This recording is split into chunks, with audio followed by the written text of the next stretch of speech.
April 14th. So yesterday it was 60 degrees out and I vacuumed my pond and shot a quick FAQ video. And today we're supposed to get 2 to 4 inches of snow. So that's big fun.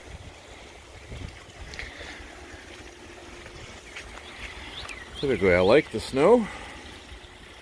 My bog plants are not going to respond as well.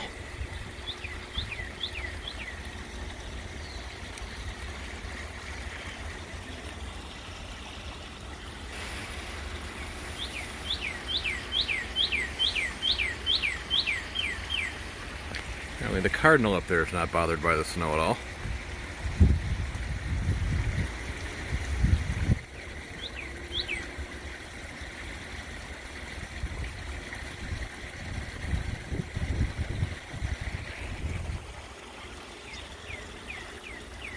That's it.